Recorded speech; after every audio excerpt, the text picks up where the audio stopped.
So we are sitting down with an individual right now, massive entrepreneur, best-selling author of 3 books, exited 7 companies, sold one of them for $46.5 million. And now is the managing partner with his amazing wife, Layla, of acquisitions.com, which you guys manage a portfolio of over $200 million.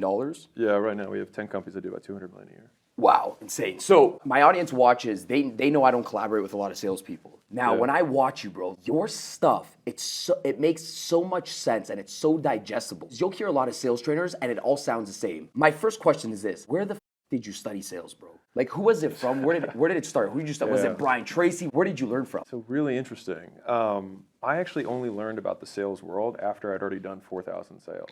Whoa. And so I looked and that was in Gym Launch. That was in my gyms. So I started as a brick and mortar gym owner. And so I remember the first time I was like, it's actually funny because I graduated from college and one of my dad's friends was like, hey, you should work at my office. He was a wealth manager. Yeah. And he was like, you'd work in sales. And I was like, I'm not a salesman. I'm an academic. You know, I'm a student.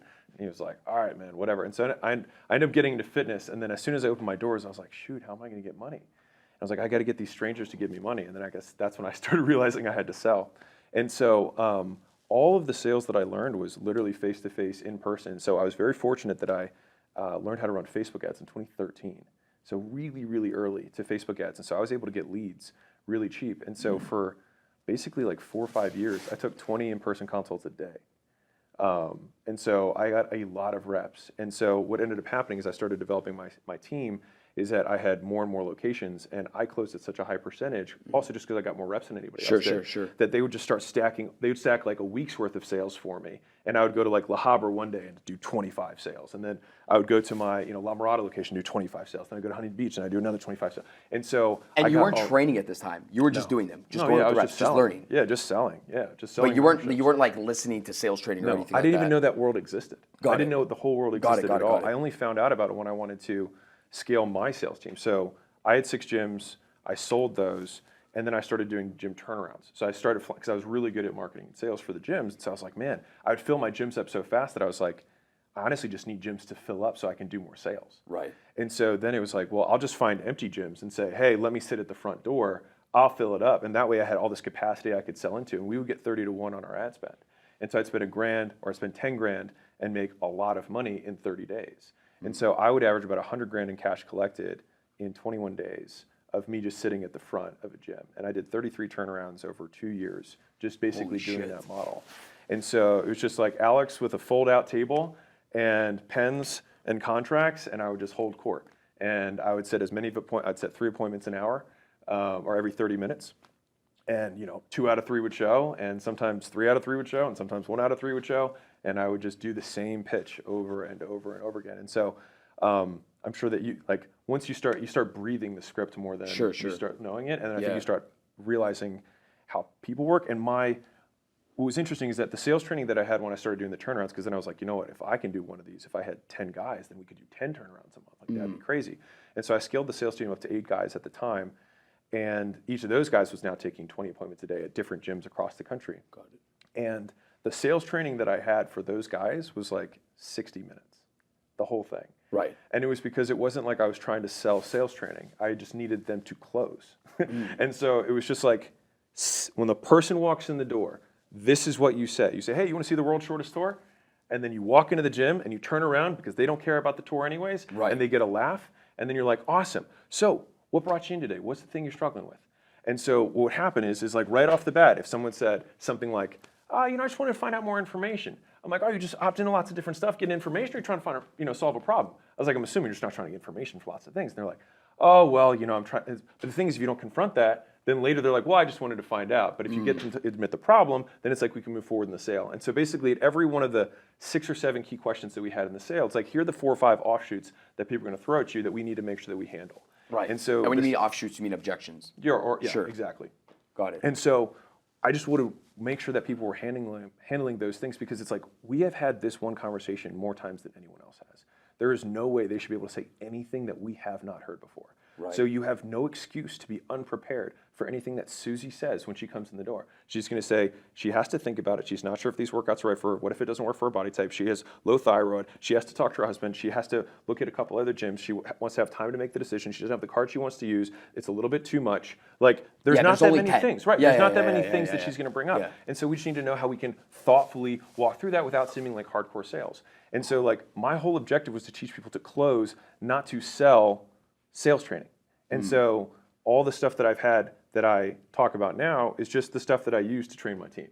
And so right now, a lot of our sales trainings are actually very, very short, and most of the effort, like if we buy a company, so we just bought a company, and we added a 40-person sales team, went from 0 to 40 people in 90 days, taking basically ascension calls. So that company had an automated sales process on the front end, selling like kind of an e-commerce thing, and I was like, man, if we just called all those people and just sold them something else, it'd probably make us more money, and it did. And so the idea was like, okay, well, how do we look at the script, and then how do we just compress it and compress it and compress it and just make it as short as possible? And so we try to delete more than anything else that we possibly can, because at least in my belief, there's this tiny clip from Y Combinator where the founder of Basecamp talks about when he sold shoes. You mind if I tell the story? I think it's please really cool. go ahead. Yeah. So he says, hey, when I sold shoes, you know, the shoe reps from Wilson, it was a tennis store, Wilson and Nike or whatever would come and they'd say, hey, you know, these are the new graphite bottom, rubber, extra light, aerosol, and they tell him all the specs about the shoe. He's like, but you know how people actually buy shoes? He said they'd come in, they'd put the shoe on, they'd walk back and forth for a little bit, and then do this little bouncy thing, and then they'd kind of like look at their shoe in the mirror, and then they'd come to me and they'd ask me how much it was. And he's like, so all they really want to know, is it comfortable, does it look good, and can I afford it? Right. And that was it. And I found that for the most part in sales, like there's not a ton of things that actually drive the purchase. And most of the time, salespeople talk themselves out of sales rather than just closing. And we study this because we do a lot of analytics on the sales teams that we have across all the portfolios. I have this belief that every time you make a statement, you give the other person something to disagree with. And so you're like smoke if you just simply ask questions. Even when somebody has an objection, right? And they say, hey, you know, like I'll give you a gym example. It's like, well, are your trainers certified? I'd be like, well, what certification are you looking for? And then they'd be like, because they don't know, right? Sure. They just think they have to ask that question right. to seem like an informed consumer. Correct. And so we're like, well, what would the certification accomplish for you? And so just literally asking questions about their objection usually would just sidestep the objection more times than not. Right. And so that's what I try and train the guys is like, if you say nothing, there's nothing anyone can disagree with you on. And because they will only agree with themselves. We can't sell them. They have to agree. Like they have to say, you know, this makes sense. And so we get them to say that by asking them the question. And that's pretty much the methodology that we've worked with. And you know, I taught something that I call the closer framework for a very long time because it's just simple and because people can learn it. And so like we have a big chain of teeth whitening studios. I have to teach someone who makes $10 an hour to sell a $1,000 thing and sell like many of them every day. So how do I do that? Like that's the challenge that I like to take on. It's like, how can I make this process so easy? Because in my opinion, the higher ticket sales, most of the time, sales training is very vague because the people who do the training, and I know we're going to talk about this, don't know what they're doing at all. But I believe that if you can really systematize the process, anyone can sell. And they just follow kind of color by numbers. And so the closer framework is simply clarify why someone's there, label them with a problem that you can solve, overview their past experiences, sell the vacation, which I usually have as 3 main points. Almost every pitch I have, it's like, okay, you want this, this, and this. You want fitness, nutrition, accountability. You want the leads to be timely, exclusive, and whatever. So when you mean the vacation, it's like their dream. Yes. What they want. Exactly. Got it. So and that little story comes from a lot of times people sell the plane flight, not the vacation. They're like, you got to go through TSA, you got to bring your bags, and this is what we're going to do on the flight, and here's the check. It's like, no. No one cares. They won't talk about Maui. We'll talk about the vacation. Like, let's talk about that. Sell the vacation. And then E is explaining away their concerns, and R is reinforce the decision. So that's the closer framework. That way, you know, someone's like, okay, I'll do it. And then it's like, now this was a great decision. Here are the next steps. Got it. And let's walk you through what it's going to be like to accomplish this, and let me tell you exactly what happens next. Because that's where people get cold feet, they back out, you get chargebacks, you get refunds, things like that. It's like, we need to have a clear handshake between the sale and whatever the next step they have to do, and it's just a smooth process. Right. And so we link those. Because I think the same way where you don't need the most craziest closing line to close somebody because I think it starts in the beginning. To me, I think you can fuck everything up within the first 5 seconds of the beginning. And when people have these, we were just on a show like 10 minutes ago. He's like, man, you know, what's the secret closing line? And I never even thought of sales like that because Right. I said at the end, I've never used some wicked closing line where I turn back to my guys in the office. I'm like, did you fucking hear that line? And I'm like the in-your-face sales guy, sure. very, very outgoing, but I never had one line that closed somebody. And it's always been so easy towards the end because it's everything leading up to the sale where you shouldn't even try to attempt for the close unless you intuitively know that you have the close. Dude, I say that all the time. Is like lawyers don't ask questions they don't already know the answer to. Correct. And like I don't ask for the close until I know they're going to say yes. And so like the more I think that's where I do think some pattern recognition with sales. Like you're like I don't think they're there yet. You know what I mean? Like what else are you concerned about? Like what are you really worried about right now? And I think that's where like the asking genuine questions. And I think one of the things that I got from Layla is keeping the human first. I know that sounds kind of soft, but like actually having that as the frame, because I genuinely believe the person who cares more about the prospect wins. And so like if they care, basically in that moment, if you care more about them than they do over the long term, you will be able to convince them because you actually are putting their needs first. And that also means that sometimes, and I tell my guys this, if you get to the end of the conversation, you really don't think it's the best thing for them to do, push away. Yeah, and that's a successful sale to me. Yeah. Because my point, the end point of a sale for me is a decision, not a sale. That's how I see it. And that way, my guys can win on every single conversation. I just want to get to a decision, one way or another. It's cool that you said that because I think ultimately, too, like a salesperson, energy is important. Now, if you're trying to, like imagine a salesperson that constantly trying to close and they can't close it and they're fighting and there's so much obscurity at the end of the night when they go to bed. That F's them up for the next day because then they just keep they just keep getting shut down by customers and they don't know how to tell a customer maybe it's not the right fit for you. They save their energy and then they feel like a freaking king on the next call because like wow, I had the ability to just tell somebody no on a phone call, right? Now you said something that was important. There's two things. Number one, you said you truly believe that you could teach anybody sales because there's a framework. So you think salespeople don't have to be made, right? Like you can born. You can turn somebody into a great closer. I think anybody. I genuinely do think. And why is that? Because you've seen so many different personalities win. I believe that anything can be trained. So that's like a human belief of mine. I do think it will take much longer for some people than others, to be clear. Like I think you could take someone with Down syndrome and make a neurosurgeon. It would just take probably more resources than anyone is willing to do. And so basically, if you break down any skill, and so this is actually just because I'm excited to talk about training because it's something I like a lot, but the more skilled the individual, the bigger the instruction. So I just now I'm a co-owner of school. And so I said, listen, I'm going to promote school. That's what I'm going to do. That's the instruction. It's not like, hey, Alex, can you send emails? And this is how you send an email. Can you make content? And this is how you want to write a hook. And this is, hey, and when you run ads, do you think no. Like I can have one direction. Someone can say, hey, can we start a company around this? They can give a vague directive, but I have all the sub skills so that I can say, yes, I can do that and I can execute on it. Right. Underneath of that, it's like, okay, now you've got somebody who just understands content marketing, somebody who understands sales, somebody who understands whatever. If you have a closer, you say, hey, go sell this thing, right? But at the very basic level, every skill has sub-skills underneath of it. Sure. And so it's like, okay, turn on the phone, hit this button, then hit this button, like if you're going from the bottom up. And so it's really just how much are you willing to train someone to get them to be proficient. And so I just believe that you can break down skills to that level so that anyone can do it. And it just comes down to the resources of the institution of whether or not it's worth investing in that particular person. Got it. That's how I see it. And so I do think that anyone, and the thing is that if you're an individual salesperson or you're getting into sales, you're the institution making the investment. And I sure as hell hope that you believe that you're worth the long-term investment of learning the skill because it works with everything. Right. And so like if it takes you a year longer to become a top rep, who cares?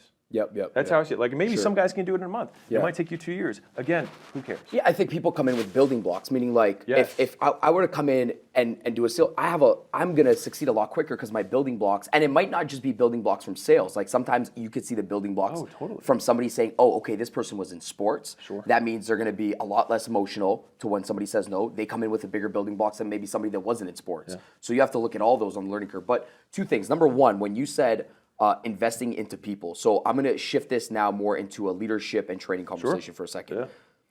Who do you decide? Because there's a lot of people that say, work with the people that are willing to learn, etc. If I'm a business owner, if I'm a sales leader, who do I decide to work with? Because I work with people that show up and they get results and they keep progressing and they constantly get results. I think some people defend people because sometimes, the person's trying or, they're a good person or whatever the case is. And I'm like, but are they fucking making shit happen? Mm-hmm. We work with people in the organization that make stuff happen. Now, it might not just be money, but are they progressing it? Are they getting more booked meetings? Are they, is their contacts going up, et cetera? So who do you decide as a leader to put your attention on when the sales team is so big? So I'll do 2 layers here. Got it. So because we deal at the company level, and so the first thing I did, like when we scaled the 40-person sales team, was go bring in an exceptional sales director. And so identifying an exceptional sales director, because I think depending on who's listening, what they're looking for, an exceptional sales director is somebody who, in my opinion, is basically a sales operator. And so the best sales directors aren't even necessarily even selling, because they have to basically sell the conviction of the whole team. They run the culture and the training of the sales team. And so they have to be somebody who genuinely cares about people, and they have to be willing to repeat themselves over and over and over again, and sometimes play therapist and get someone out of a cold streak, and be willing to role play until their eyes bleed. Got it. Because that, in my opinion, is what makes an exceptional sales director. They have to understand how to train and motivate. Underneath of that, in terms of what reps are we going to put more resources towards, for me, it's following the playbook. And so, and I think this is holding business owners and the people who are, quote, running things to a higher bar, which is my entire objective, like our sales team, is you follow the script, period. Now, if you don't close and you follow the script, you have won in my eyes. And if you followed up based on the cadence that we have, and you said the things that you were supposed to do, you could close no one for a year and I would be fine with it. Because if everyone is having that happen, then I need to change the script. Got it. That's on me. And so my first objective with the sales team is adherence. Because then I have a controllable. The vast majority of sales teams have 10 guys selling 10 different ways, and that's why for most businesses it is about recruiting good salespeople, because they just give the directive, sell, and then they have a one-on-one once a week and say, hey, yeah, just build more rapport, and just get your energy up, and that doesn't help people. Whereas saying, your first 5 seconds of the call, you're introducing yourself poorly. This is the script. Try it for me. Again. Raise your voice at the end and try it again. Okay, 5 more times. Great. Next question. And so we want to drill one part of the script until they can breathe it. And then we move on to the next part. And for us, the one-on-ones serve as the training function. And so I don't know a better way to, in my opinion, training comes down to shadowing in terms of game footage. Because I think the most expensive thing that someone can do as a business owner is waste leads on an inexperienced rep. It's bad for your reputation because they botch things. It's super expensive because you lose the opportunity of making money. Everything sucks. And so I want them to train on as many old recordings as humanly possible. And so I want them to watch 60, 100 hours of footage, game tape of other guys doing great jobs selling, so that they're thinking about the script in their subconscious, right? Got it. Do you show them the negatives on the scripts too, or no, just positives? No. I prefer to do positives because I want to train them on what to do. Love it. Okay, rather than what not to do. And so we focus there. Then when they do get on the calls, we only have them take half schedules, third schedules, because we don't want them to, quickly, bomb the first day, and then I have to deal with headspace stuff. You're going to take a couple calls, and then we're going to review both the calls with the manager, and they're going to go over, okay, and this is key. We say, let's watch it, pause. What do you think you could have done better? I'm not going to tell you, because if I tell you, you're going to be like, this sucks. Because if I yell at you, you think I suck, right? And we do the same thing with the team. If the team's on the call and we do game tape as a team, which we do, once a week with the whole sales team, everyone, if the team comments, it's on what you did well. And then you get to comment on what you could have done better. And then it's the manager's job on your one-on-one to then say, okay, Daniel, you needed to work on your rapport building. Or hey, you're really soft on the close here. Or hey, you're really struggling with the I need more information part. So let's drill that. Okay, I need more information. When you say, oh, what's your main concern? Well, okay, now we can go into it, right? Sure. And so we want to drill in the most minute level what they need to say, and then do it over and over and over again so they say the same words every time. And then what happens, the performance of the team, once you get that culture, if someone comes in and tries to go, they're like, dude, this guy's not following the script. Get this guy out of here. He's a joker. And so that way, we can control the variables so that we actually can have a sales system. And by doing that, we can really teach sales. That's how I like to think about it. So basically, you just try to get everybody better than always trying to switch up the process. Every single step, get them better. Increase the percentage, get them better. When you look at training for somebody, for having a sales staff, when does somebody, because when we were talking about, training and learning, again, back to me, I think somebody learns when their sales go up. So then I say, oh, the person's learning. So, or if it's not their sales, their conversations, their booked meetings are going up, etc. I'm like, the person's learning or something's changing in the person. So how do you look at training as a whole? When do you know training is effective? Because I train teams, and then I ask the leader and I say, okay, well, how many calls do you do of training a week? And because their sales have been stagnant, well, we do a training call every single day.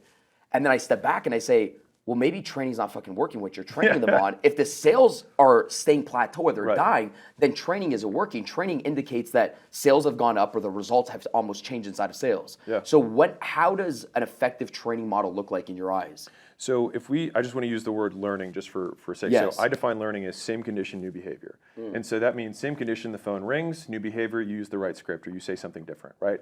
Same condition, someone says, I have to think about it, new behavior, you say the right thing, right? Now, if you have same condition, same behavior, you did not learn, right? Or same condition, not ideal behavior, you still didn't learn. Or you learned the wrong thing, different discussion. Yes. And so from is training working, we look at the percentages across the whole thing. Now, you talked about as an organization, like one of the most underutilized aspects of increasing sales is increasing schedule rate, increasing close rate, increasing show rate. Like you can make Say that again. That was increasing important. Schedule rate, like what percentage of leads you book, Yep. and then what percentage of leads Show up. Yes, Got huge. Like some of the I can make more money in most companies by fixing their show up rate, than by increasing their close rate. What do you do to increase schedule show up rate? Like if you looked at an organization and their show up rate was 25%, Sure, right? And they're like, our closing sucks. And you say, wait, pause. Yeah. Where do you start with show up? Where do you start with that? Like what do you do with when their book meetings aren't showing up? So we owned a company called Allen, which was a scheduling software. So I got to see 4,000 appointments a day across all different industries. And so we got to test for absolute throughput. And we got to test every borough. I had 2 data scientists who were looking at all these different things. So the number one lever on throughput in an organization is availability. As crazy as that sounds, we tested every single variable. It's number of actual time slots per day, 7 days a week, which I find this hilarious because obviously in the gym world, I would have gym owners being like, man, I can't close any of these leads. And I was like, all right, well, let me see your availability. They're like, oh, well, I take sales appointments from 7 a.m. to 9 a.m. on Tuesdays and Thursdays. And I'm like, and if they can't make that time, I'm like, well, then they're not serious. I'm like, okay, well, how's that working for you? It's not. Right.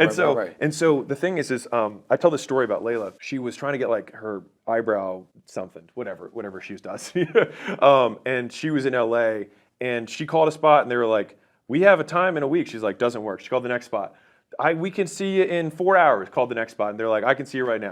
She went there. Done. It's just about convenience. And so the number of total time slots per day and the increment of the time slot. And so I'm just giving you I'll give you all the different points, but this first one is number of total time slots 7 days a week. Then the next one is increments of time slots. So 15-minute time increments, for example, versus 60-minute time increments. It'll be more precise. And for whatever reason, at least in an internet world, we get higher schedule rates from internet bookings from that perspective. For shorter time slots. Yes. Got it. Now, the actual sales appointment can be 45 or 60 minutes, but the ability to start at 3:15 Got it. or 3:05, whatever, the more intricate it can be. Like if I have an appointment at 3:05, the likelihood the person is on time is way higher than 3 o'clock. Like you know this from sales, Correct. right? 150%. Like, oh, 3:05, like, oh, I gotta be there on that time. It signals detail, right? Yes. So the availability overall, the number of time slots per hour. The third one is, this is just a tip. We learned this one, is that you dragging appointments up boosts show up rates like nobody's business. And so let's say you have an appointment that you get a lead, you call them up, you qualify the lead, and you say, hey, I see here that you've got an appointment on Thursday, and today's Monday. Say, hey, I just had my 4 o'clock cancel. And so if you want, I can pull you up at 4 o'clock. And now sometimes if you have let me introduce you to Sean. He's going to be like, if you have a setter closer set up, but you could even self-set to yourself. It's like, I've got a 4 o'clock, and now that I talked to you, it's going to be awesome. And they're like, oh, and same day show up rates are way higher than 2, 3, 4 days out. And so number of total time slots, increment of time slot, the proximity from when you talk to them to when you book the appointment, and then if at all possible, dragging that forward into the present. We try and do same day, next day for all appointments, if at all possible. To cut the time frame down, that's why they show up. Yes. And the truth of the matter is just, like I just tell people, it's like, salesperson always thinks like, oh, I'm the shit. I'm like, yeah, you think you're the shit, but then they got their son's basketball game and they just forgot about you after. So the more time you give to people, they just forget shit, number one. It's your job to sell them, but it's their job to get the information and run. You know, the outer world doesn't sell your product, so they get more distracted the moment they go to the other world. It's why you're trying to shorten down the time frame, right? Now, what if somebody, so this is another big thing, like I have to answer this always as like the sales guy. Daniel, I booked an appointment, I had an appointment with Janelle, I followed up with her, I made the video with her, and I still got ghosted. Now what happens when, you have a client, you schedule a meeting with her at 4:15, they ghosted you? Is you follow up one more time right after they ghosted you? What have you guys found maybe in terms of data or something that works when people don't show up to the meeting? You just scrap the lead, you hit it back up one more time. This will be fun for everybody. So I learned this from Sam Bakhtiar, who's the first person that I've mentored. Oh, he was a wicked guy. Oh yeah, you knew Sam, right? Yeah, right. Sam was wicked, man. So when I moved to California because I wanted to get into gyms, I worked for minimum wage at Sam's gym for 3 months before I started my gym. Yeah. And so, because I looked on the internet and I had a white collar job, making good money, and I quit that to work, a minimum wage job at a gym. So my Persian father was horrified. But anyways, Persian, that's right. Yeah. And so I'll tell you exactly what I saw him do. He didn't teach me, but I learned it from him. Is that, and it'll make sense. So Janelle is a personal training client, and we're working out, and she doesn't put her weights away. I'm a personal trainer. I got another meeting I got to get to. What do I say? Do I say, hey, Janelle, can you put your weights back? No, you're the trainer. You put that's a terrible, terrible frame, right? Sure. Now, I saw Sam do this, and I applied it to every single sale my whole life afterwards. He said, Janelle, I know you ain't about to leave my gym without putting your weights back. And then she's like, fine, Sam, I'll go put the weights back. And now it's fun, it's light, it's not accusatory at all, right? And so I could see him saying this. The way you said it, I could see him saying it. That's how I learned it from him, right? Yeah. His ghetto fabulous book he'd get into. And he would do that when he wanted to say something that was harsh to somebody. And so I would be like, Janelle, no, I know you didn't just ghost me on this. I'm heartbroken over here. I've got this big bowl of tears. I was like, I don't know what to do with it. I was like, I'm on the edge of a building. And you know what? I'm just messing with you. I'm sure something came up. I was like, at the end of the day, I got this thing for you. I got the medium set aside, no worries. I'm sure something came up. Same time tomorrow work? And just go right back into the meeting. Right, just go right back in. And if she ghosts me again, you know what? There's 100 other Janelles. And basically what you just taught was setting the frame. I started direct sales when I was 14. I said I would always set the frame where they would know how to treat me. So if I cold call somebody and I ask them how their day is and then they ask me back, how's your day? I'm gonna be like, shit, my day's fantastic. Every single person that I talk to in your neighborhood, it's so freaking nice and they're so kind. And then boom, they're like, well, now I can't treat Daniel like a piece of shit, right? So it's almost the same thing that you just did in follow-up. You gotta just make them feel like a human. Because people are people. They don't wanna make you feel bad. It's like we sometimes think prospects are bad people, but maybe they just forgot. Honestly, the biggest thing is people are busy. People have very low attention, and you have one thing, but so does 100 other people. I got rejected so many times, I just don't take it personally. I genuinely don't take it personally. Right. But I think the frame that you said at the beginning, because I would also call leads up that would opt in for internet leads, right? And so at the very beginning, the frame, right? I had all these little, these tiny little things you do in the language where you say, hey, John, pause, and he's like, hello? It's like, this is Alex. And he's thinking, who's Alex? I don't know, what's this number, right? It's like, from Facebook, you signed up for the 6-week challenge. Yeah, on the internet. Yeah, I'm a real person right across from 7-Eleven on X and Y. Yeah, how's it going today? Yeah, don't worry, I'm not one of the crazies. I'm not after you. I'm not in Nicaragua or whatever. And he's like, ha ha ha. Like, okay, cool. Oh, so did you hear about us from? I mean, I messed the script. I haven't done it forever, but so did you see us because of the ad, or was it because you heard us on the local news best boot camp, or was it Oprah did a special on us? Was it one of those things? Now, if you have one award you've ever won in your entire life, even if your mom gave it to you, you'd be like, did you hear about us on Internet's Best Boot Camps? And they're like, even if they haven't, they now are like, oh, this is one of the Internet's Best Boot Camps. Right. And so they're like, oh, these guys are legit. Oh yeah, we won the best customer service award. Anyways, you probably don't care about that. So what can I help you with, man? What's going on? Why'd you sign up for a weight loss thing? And then they're like, you know what? My wife's been bugging me. I'm not fitting into any of my old suits, and I don't want to buy a new wardrobe. I'm like, all right, well, I guess we got two options. You can keep doing that, or I got a 4 o'clock today. That work for you? And then we go from there, right? And so having that preface that you said, and I mean, especially on phone, tonality matters so much. And I've sold a lot through humor and harder to teach. But I feel like I was able to ask very hard questions using that kind of Sam frame. Where lady says, I got to talk to my husband. And I think decision maker is one of the hardest ones to overcome in general, right? I mean, of the obstacles, I prefer to talk to someone in power. And so the way that I would overcome that, I'd be like, well, what if your husband says no? He's like, well, I guess I wouldn't do it. It's like, but what does that mean in 5 years? I mean, are you going to keep? I mean, how much weight have you gained in the last 5 years? And they're like, I'm like, what if it keeps going that way? And so I call it childlike curiosity, where you're like, huh, that's wild, fascinating. Tell me more about that. Right. So I call it overcoming the obstacle is a dance, not a fight. It's seduction, not rape. Right? And so I want to dance. And so if we're in the throes of that, I want them to feel zero aggression. And I want them to be like, wow, he's really curious. I'm like, well, what do you think about? What are the variables that make the decision? And they're like, because they're like, oh, I got to think about it. I'm like, oh, what's your main concern? Let's do it together. Sure. Right? Yeah. So then, because I want them, and this is the thing, a lot of salespeople is they back away from the hard question they know they need to ask. And I don't want them to be deciding when they leave. I want them to make the decision in front of me. It's like, you're probably wondering if we're just full of shit. And you know what? I'd be wondering that too. So how can I prove it to you? Right. And then they have to come up with the criteria for me. Love that. And so I want them to tell me how to sell them. Yeah. Like, That's great. What would make you feel 100%? And then they name it, because the thing is this is the only time they've ever had this conversation. So that on the spot, they're going to think of like two things. I'm like, oh, I can take care of that right here. Fair enough? Does that make you feel better? Sure. All right, let's knock it out. And then it's just, I mean, and obviously this takes reps to, because some people in the early days of sales, your adrenaline kicks in. You're like, I need this sale, and you're like, your teeth come out. And I love this term, commission breath.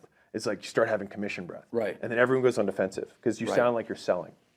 And so I even, like my team knows this, like I cock my head and I do childlike curiosity. So I even have a mental cue. It's like, huh. And that's whenever I want to get like offensive, I always go, huh. And that, it deflates, it completely disarms I'm like, it, yeah. And then it gives me a second. I'm like, huh. Well, let's play it out. So if you didn't have the money to do this and you spent the money, what would happen?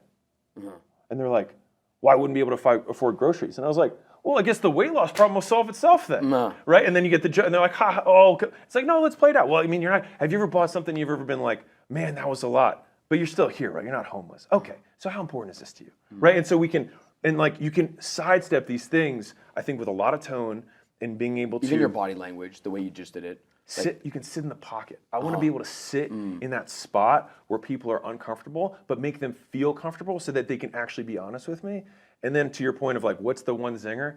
Honestly, I haven't had it like. Yeah, I it's teach getting a back in the handful of them. conversation. Right. I want to. Sure. Let's get back in. And I like to do the big zoom out. And so like if I feel like I'm on this weird mouse, like you're like in Pluto and you're like, what's going on here, right? You're like, hey, let's zoom out.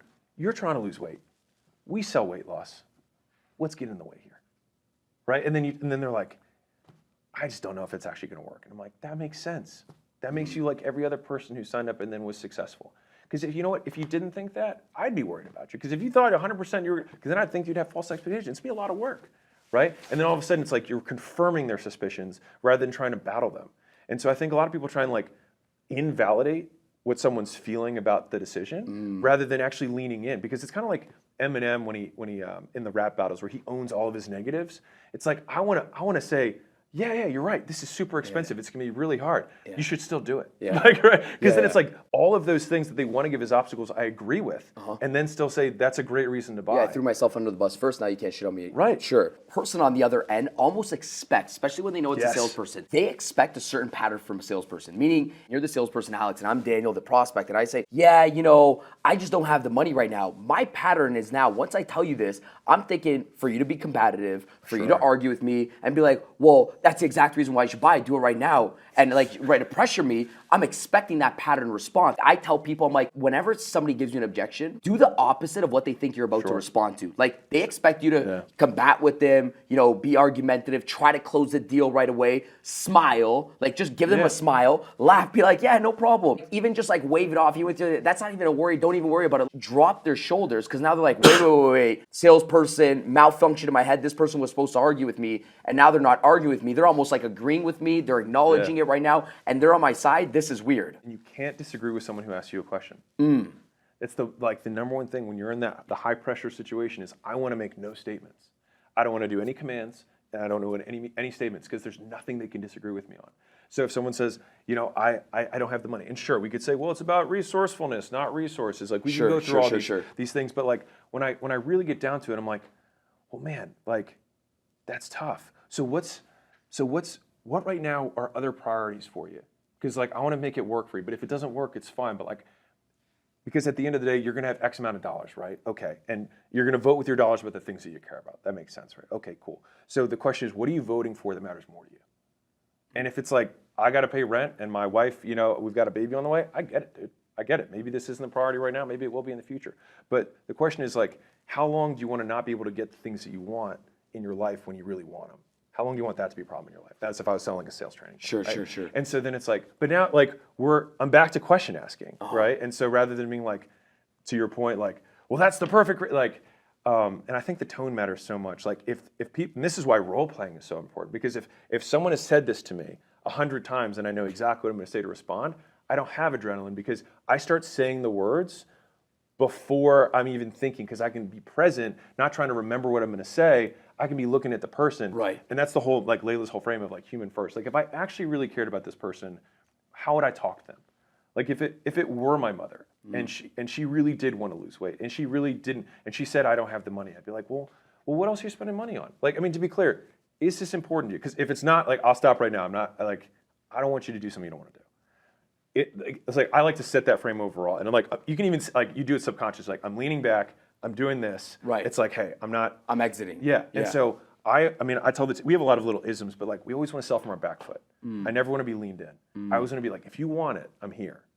And so it's like, what else are you considering? Like, where else are you allocating? I get it. Because like, and if you need to, that's where those key stories. So like, if there's ever something that I like to have in my holster, it's a story of someone just like them that just walked out the door, right? Right. It's like, you remind me of Susan. She actually came in a couple months ago. We had almost an identical conversation. She could be your sister.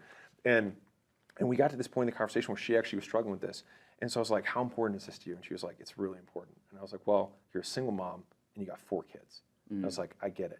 And I was like, well, what can we do? And she was like, I think I'm going to start driving Uber. I was like, are you sure? I was like, it's going to be you alone at night. And she's like, this is important to me. Like, I'll make it work. And you know, the kids, like, well, I won't go out to dinner one night a week. I'll make it work. And I was like, okay, you sure? And she was like, yeah. And you know what? Susan's down 60 pounds in the last 6 months since she made that decision. And the thing is like, what do you want to be? And then she's like, I'm at 200. I'm like, what do you want to be at? She's like, my high school weight. I'm like, if that happened, would it be worth it? And then she's like, yeah. And I'm like, well, the question is, what do we need to do to make it happen? You know, like, and then all of a sudden it's like, we're back in. And so I hardcore believe that you overcome objections simply by asking the question of what they were intending. I think a really good belief for salespeople is that if you don't close a sale, it means you didn't understand the prospect enough.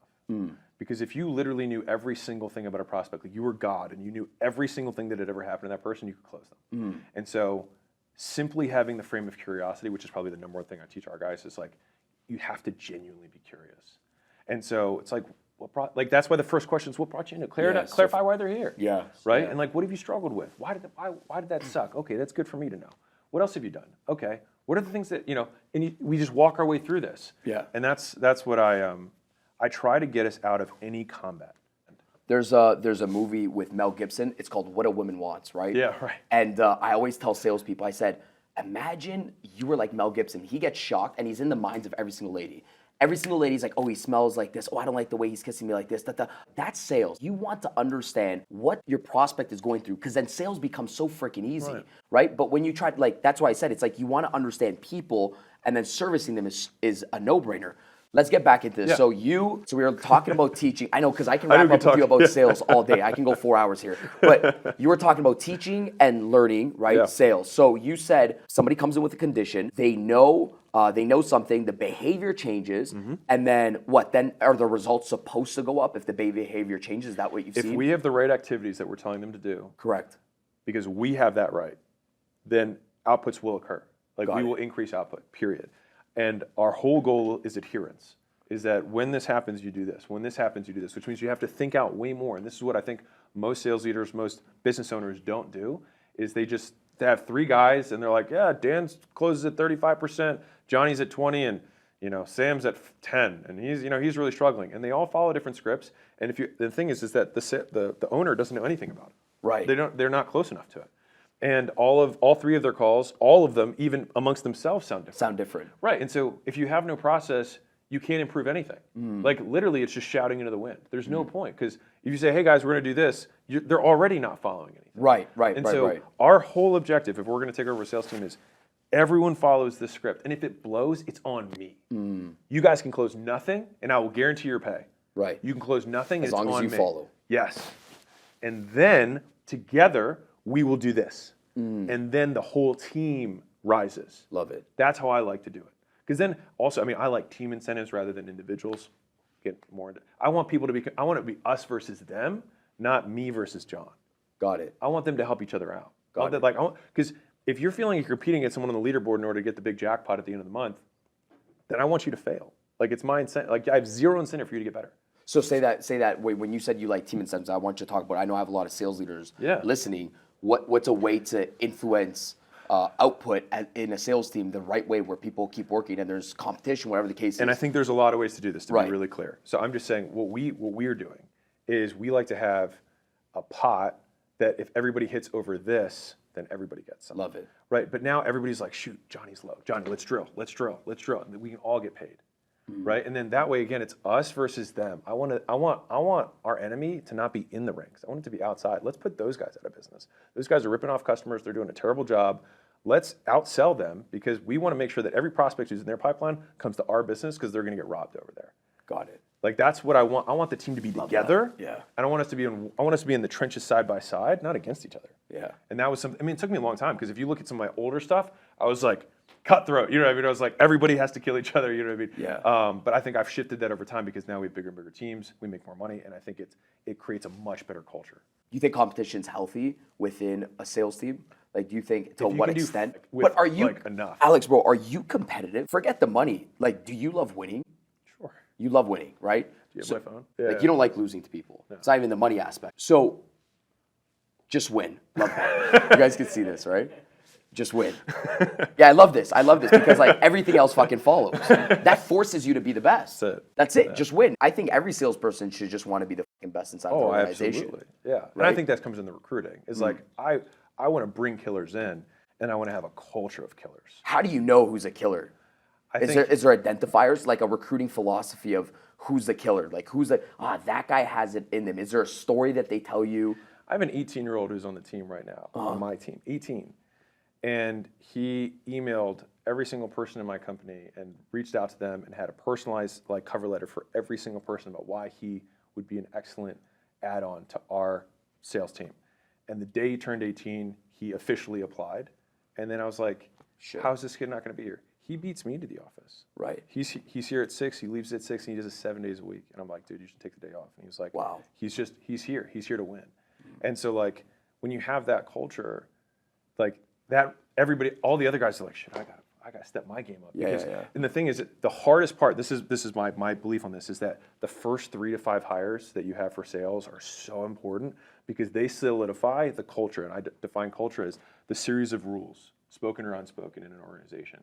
So this is how we behave. If this, then that. These are the rules that we have. Like if it's Saturday, we still show up. That's a rule. If a prospect, like if we get a lead, we always do the steps of lead nurture. We like, what do you mean you didn't? Like you didn't understand? Like what do you mean you didn't? Like you just chose not to? I don't think he's gonna be here, Mom. Like it just immediately. Right. And then they start black sheeping. Like they police themselves because they're like, it's an honor to be on this team. Correct. Right. And I want that culture, honestly, on all the teams of the company that we have. But sales, because we're talking about sales, like sales team 6, man, like you are the best of the best to be here. And I think that's part of like where brand stuff starts to come into play, where like this will be like acquisition.com will be on your resume and you can get a job wherever you want after that.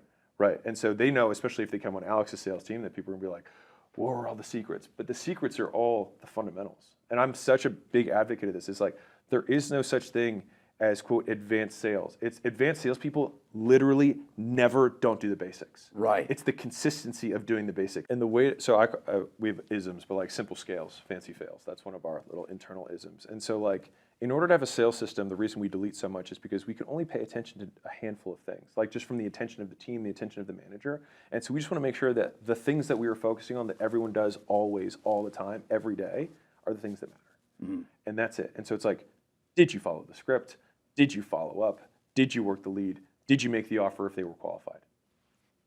That's it. Right. And then we can see the metrics across the whole team. And if something's off, we know what we can usually quickly identify what the problem is. But I love a team where everyone's performing very, very high, and people get a ramp up, but like you get a couple weeks. But like after that, if you're not, because we know this system works. And so if it isn't working for you, you are not working it. You don't try to say, oh, this is just our top 10% and the other 90% should suck. No. You're saying it should be the opposite. The 90, 80% should be the standard of people doing it right. And then the 20% is like, you have some time to fucking catch up, but this is the standard of winning right here, right? If you know how to properly train, and I just think the vast majority of people don't know how to train. I think it's 95% of organizations don't know how to train anything. And so they basically just roll a dice when they hire somebody, and they have no idea whether to judge if somebody's a good salesperson or not. And they throw them in, and if they close, they say, awesome, this guy's a good salesperson, which means he had all the building blocks already, which means it had nothing to do with you. Right. And your sales system is you gave them a PDF and you said, please learn the script, and then they kind of disregard it because they had an experience that might have been better. They might be better at sales than you are. But unless, like, the worst thing that can happen for us, for example, not the worst thing, but like, if someone comes in, he's like, I'm an absolute hardcore whatever closer, maybe he does have a really high closing rate. But if you come into our system, I prefer to be like the Patriots. Like, we have a system. This is what we run here. This is how we do things. And if you come in, you go off script, you're not going to work here. That's all it is. Now, there's 100 other companies that will take you, and you can go mess up their sales teams. But you're not going to mess up mine. Right. If that guy's a team player, and he says, I will do your script, I have a handful of suggestions that I want to do, I'd be like, replicate before you iterate. That's one of my rules. Like, love it. If you can meet everyone else's standards, then you can tell me your suggestion. Yeah, so and so if they do that, then they say, I think if we change this question, I think it would frame things. Then I'd be like, awesome. You change it, I'm going to keep the rest of the team the same, and if your close rate's higher, I'll put it team-wide.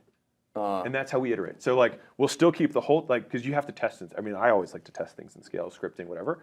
And so it's like, we're still going to keep the block of the team the same because we know the system works, and we'll change this one thing for you, and then we'll see if it works better. And if it doesn't, and most times there's just no change, in which case, get back on the script. Got it. Would you advise, I talk to sometimes small business owners and they just launched a program. Sure. Hey, Dan, I just launched a program on school. I need a salesperson now, they say. So I need a salesperson. I need somebody on the calendars. And sometimes I advise, maybe you want to hire in threes. And the reason why I like doing that is because I don't like blaming positively or negatively. If Emil comes to my organization and he's fucking up, just like you said, I can't really blame Emil because I'm like, is it the script? What's wrong? Is he lazy? XYZ. But if I hire Emil, Bree, and Sam, and everybody's fucking up, I might have a problem here, right? Or, I could say, well, this guy's winning and both you guys aren't winning and he came in with no experience. I like to always just hire in a batch instead of just hiring one. Let's transfer into school for a second. So we're publicly launching, it's our sales role play because I believe in sales. My brand is world-class closer. So I either say you're a world-class closer, you're a world-class winger. When somebody tells you something, your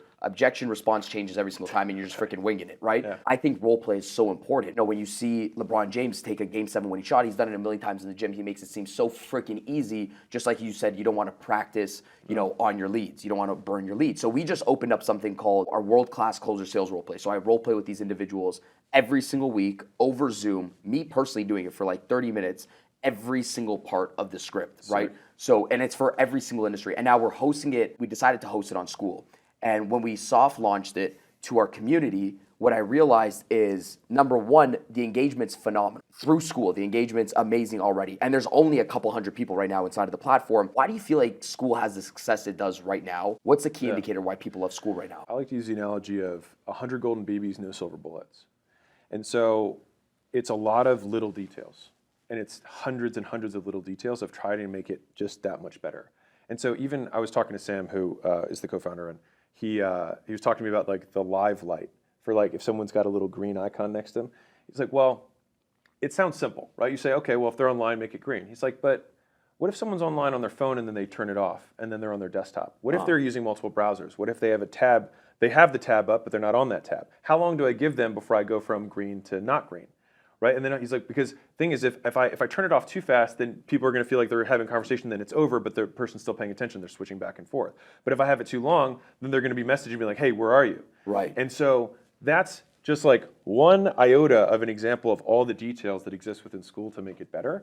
But Daniel, who's the never mind, sorry, the whole development team came from a gaming background, and so they came from Riot Games, and so they know how to gamify things in a way that makes it fun. And so one of the big missions of school is to make business online fun and easy. And so the whole concept of building a community for fun and profit, right, is that we want to take all the friction out. And so the reason that most people can't get started online, for example, is that like tech, is that no one can do technology. It's like, okay, well, what if we just took all of that barrier away and just made it easy? And then within the communities, if we know that people in our communities engage way more, then they're going to stay longer, refer more friends, and so the people who own the communities just make more money because the platform itself will make you the money. Correct. Now, that's on the microcosm level. On the macro level, there are many communities on school, and so it allows people to search for whatever they want to learn. And that's what I'm, super passionate about, which is like to make real business education accessible for everyone. Schools should make education accessible for everyone. So whether you want to teach watercolor or you want to put your downline on there or your sales org or whatever it is in that place, and you want to teach them in a systematized way, it's one of the best ways to do it, because if you put it in a, let's say, a white labeled whatever, Sure. it's gonna be dead. And that's the problem. There's no activity, there's no life. And so inside school, there's so much activity because it's been so gamified for engagement that's why you're seeing the engagement that you are. And and I can't take credit for that. That's the dev team, that's Sam, that's just amazing at product. I just saw the stats because I came in as a business guy, and I was like, what are the growth? What are the referral rates? And the thing was growing with zero marketing, I'll just say a lot, every single month. Right. And for years. And so as soon as I saw that, I was like, this is a fucking product. And so that's why I, wrote a massive check and then became a co-owner. There's creators on here watching right now. So aside from the salespeople, what do you feel creates a very solid community? Like if you could boil it down to 2 to 3 things, what's a strong community in your eyes? So communities approximate access. So they're fractionalized access. So whoever owns the community, people are getting a very small slice of them for usually a much lower price than they would normally charge for like one-on-one. Got it. In person. If that's the absolute extreme, you training somebody one-on-one on how to sell versus one-to-many in a remote setting be the absolute opposite. And so it's a fractionalized version of that.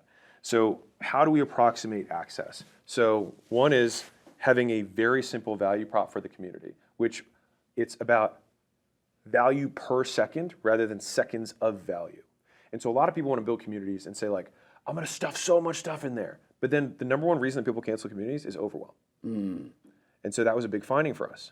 And so we're like, oh, okay. So it's actually about paring things down, because fundamentally people usually buy for one or two reasons. And as long as the value proposition that we have for the community just meets that one thing, then they're like, oh, I got it. And so more people want to be like, oh, I'm consuming this. Whereas, let's say you offer 100 things and they use one, even if I had the same price for 100 things and I only gave one thing and somebody uses one of one versus one of 100, they will feel like they're getting way less value if they use one out of 100 things. Right. Because they feel like they're not using it. And so we found that it's actually about making fewer things better inside the community that people actually will consume, because everybody already has all the information they need at their fingertips. Everybody has Google, so there's no lack of information. It's about curating the information and focusing on how do I compress it and make it the most digestible as humanly possible for those people from an information perspective. From the access side, so I said there's 2 things. From the information side, from the access side, it's what are the ways that have the closest approximation to you. And so I think like weekly call and maybe like one big thing, like that's what we're doing at school because we've looked at the data.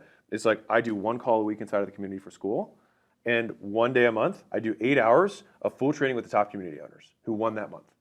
That's what's inside. That's it. And that way they can stay up to date with it. They're like, no, I didn't miss anything. Like I watched the video, and once a month I do a Saturday and I binge it. But because what we've had for a minute was we had 3 calls a week we took the top winners, we interviewed all of them, we asked them all these questions, we put all of those in, and we're like, we're just over delivering with value. But people were like, I'm getting behind. I can't keep up with all this stuff. And so it's like, okay, what are the fewest things they absolutely need to be successful and give nothing else? Not because we can't, but because they can't handle it. Right. And that was a big finding for us.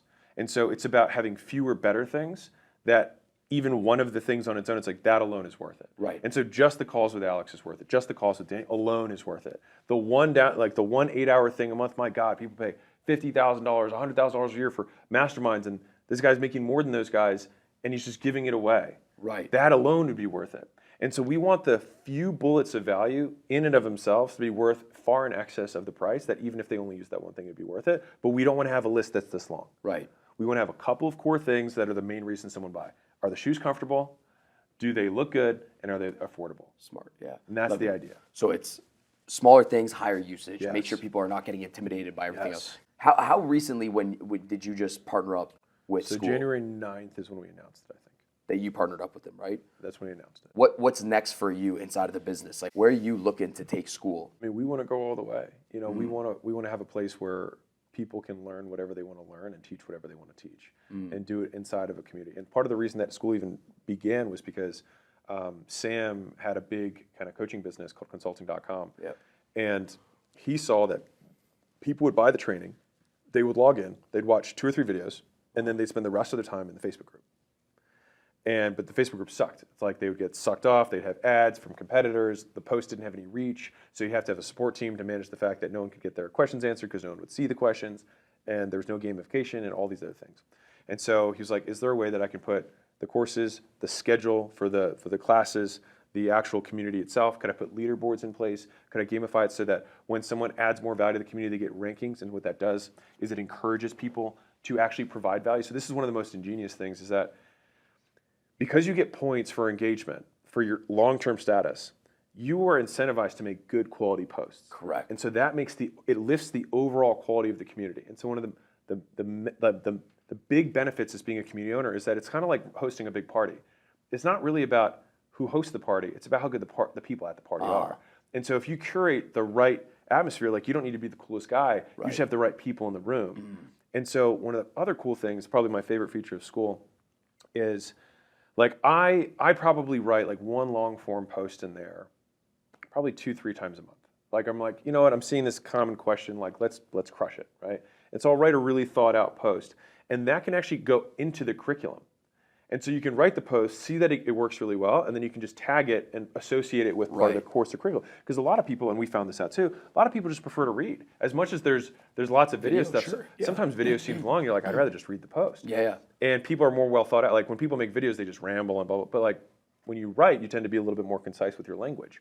And so, but you can also use that from your community. So if John makes an amazing post on how to follow up with a ghosted lead, you can just tag that into follow-up. And then underneath of the video, you've got John's post too. Right. And so these things don't disappear anymore. The best things you can turn into artifacts that crystallize and stay there forever, so you can immortalize things.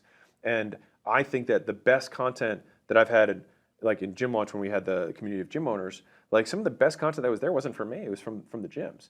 And I just had to lose it, and then I'd have to like take it, and then I have to like make a video on it and put it, and then it would like lose its value. But if you could see that post with all the engagement and the questions being answered underneath, it makes for a much more engaging education overall. Right. And so that's one of the, I mean, we do that right now in the school community, like in the school games. If someone figures out like, hey, I'm running ads, in the ads section, it's like Evelyn made a great post on how she's running and what she's doing. We just put it right over. I didn't have to do it, Sam didn't have to do it. And so you kind of crowdsource the value itself. And so those things alone, it's like you provide your role playing, you do one big training per month that's really valuable, and you curate a community that already has all the incentives built in place to provide the most valuable posts, and then you put those things in to the area where they can be immortalized. And people get incentives to make amazing stuff because they get points and they raise in status. Yeah, we've seen it right away. Like people, like it's encouraging great behavior. Just like you said, like everybody's going to show up to the Gatsby party and everybody's going to look great, right? Gatsby doesn't even have to show up. Everybody just looks good at the Gatsby party.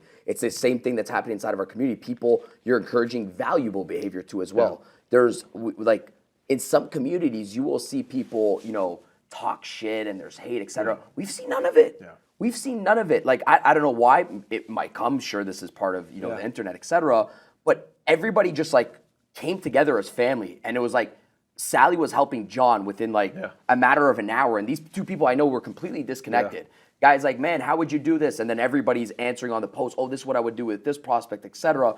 And it made my life easier as a creator. And people have to understand this, like, because you can only do so much. I'm like, oh, fuck, 18 people just answered it. I just liked it. I said, good answer. That's it. Oh, that's right. I like excellent breakdown. Like, right. all the time. And the crazy thing about this is that putting all the incentives in place is what actually takes like a long time to build that kind of built-in incentive that people behave the way you want to. But even the look and the feel of school is purposely like fun. You know what I mean? It's light. And so it'd be weird if there's like this long troll post because it's like it almost feels like it sticks out, right?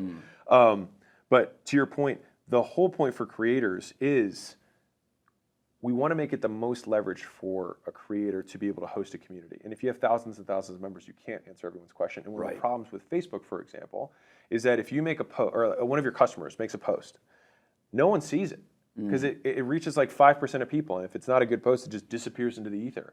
And so one of our super users has, you know, tens and tens of thousands of members in her community. She's saying, I pay $400,000 a year in support just because no one gets questions answered on Facebook because it's dead because no one actually sees the posts. And she's like, in school, I could cut $400,000 a year out of my payroll because every post gets 100% reach. And when I post, everyone sees it, like 100% see it. And you can notify everyone also via email that you made a post. And we limit it so that you can only do that once every 3 days as a creator. So you don't spam your audience. And that way, when they do see an email, they're like, oh, it must be worth it.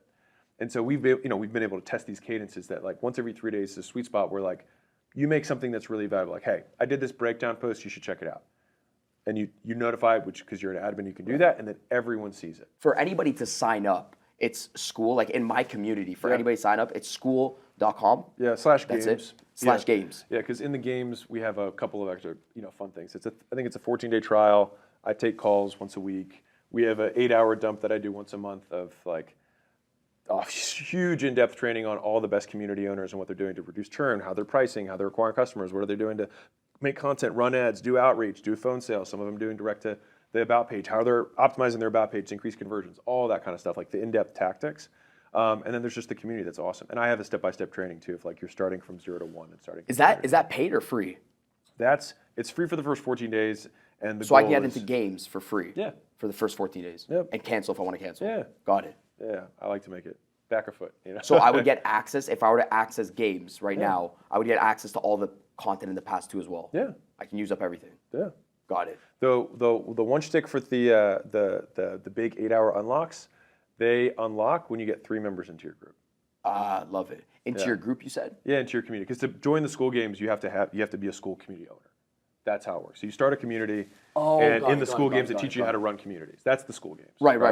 If you were like, I want to learn whatever, then you search in Discovery and just find whatever groups you want. So if you're going into Daniel's group for sales, then you type Daniel and you'd have sales, and then you'd be up there, and then they join. So people are going to the basketball community, they're going to the watercolor community, they're going to the sales community, they're going to all these different communities.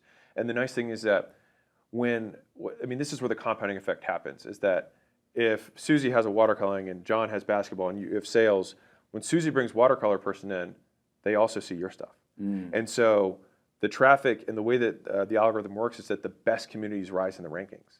And so we will feed the best communities ourselves with the mountain of traffic that we have. Right. And there's free communities. So it's free on the opt-in and then free on the communities in the back end. That's freaking weekend. Anyways, dude, thank you so much for doing this. Thank you.